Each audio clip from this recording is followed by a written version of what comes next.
കാര്യം P V അൻവറുമായി ബന്ധപ്പെട്ട ആദ്യഘട്ടത്തിൽ നമ്മൾ UDF ചർച്ചകൾ നടത്തിയിരുന്നു, കൂടെ നിർത്താൻ ശ്രമങ്ങൾ നടത്തിയിരുന്നു. ഒരു ഘട്ടത്തിലാണ് നമ്മൾ തീരുമാനമെടുത്തത്. അപ്പോൾ ഏതെങ്കിലും തരത്തിൽ തെരഞ്ഞെടുപ്പിൻ്റെ ഒരു രീതി കാണുമ്പോൾ ഏതെങ്കിലും തരത്തിൽ എഫക്റ്റ് ഉണ്ടാക്കിയിട്ടുണ്ടോ അൻവർ? അല്ല, അതിപ്പോൾ ഇലക്ഷൻ റിസൾട്ട് കഴിയുമ്പോഴേ പറയാൻ പറ്റുള്ളൂ. കാരണം എന്താണെന്ന് വെച്ച് കഴിഞ്ഞിട്ടുണ്ടെങ്കിൽ PV അൻവർ ഇടതുപക്ഷത്തിൻ്റെ ഒരു MLA ആയിരുന്നില്ലേ, ഇടതുപക്ഷ MLA രാജിവെച്ച് വന്നതല്ലേ. അപ്പോൾ അത് അവർക്ക് കിട്ടിക്കൊണ്ടിരുന്ന വോട്ടിൽ എത്രമാത്രം ചേഞ്ച് ഉണ്ടാക്കുന്നു എന്നുള്ളത് പറയാൻ കഴിയില്ലല്ലോ, ഞങ്ങൾക്ക് പറയാൻ കഴിയില്ല. കാരണം ആളുകൾ വോട്ട് എന്ന് പറഞ്ഞാൽ അവരെ മനസ്സിലല്ലേ. പക്ഷേ UDFൻ്റെ വോട്ട് വന്നിട്ടുണ്ടെന്നും ഞങ്ങൾക്ക് കിട്ടിയിട്ടുണ്ടെന്നുള്ളതും ഞങ്ങൾ കൺവിൻസ്ഡാണ്.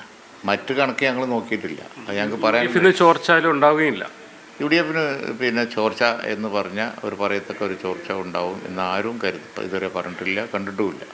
അപ്പോൾ അൻവറുമായി ബന്ധപ്പെട്ട ചർച്ചകൾക്ക് നേതൃത്വം കൊടുത്ത നേതാവ് നെല്ല് ചോദിക്കുകയാണ്, ഇനി അൻവറിന് മുന്നിൽ ആ വാതിൽ എന്തെങ്കിലും തുറക്കാനുള്ള സാധ്യതകളുണ്ടോ?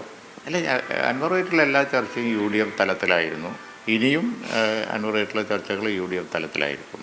അല്ലാതെ ലീഗ് പ്രത്യേക ചർച്ചകൾ ആദ്യം നടത്തിയിട്ടുമില്ല, ലീഗ് പ്രത്യേക ചർച്ച നടത്തേണ്ട കാര്യമില്ല. ഞങ്ങൾ UDF ആയിട്ട് തന്നെയാണ് ഈ വിഷയം ഭാവിയിലും ആലോചിക്കുക.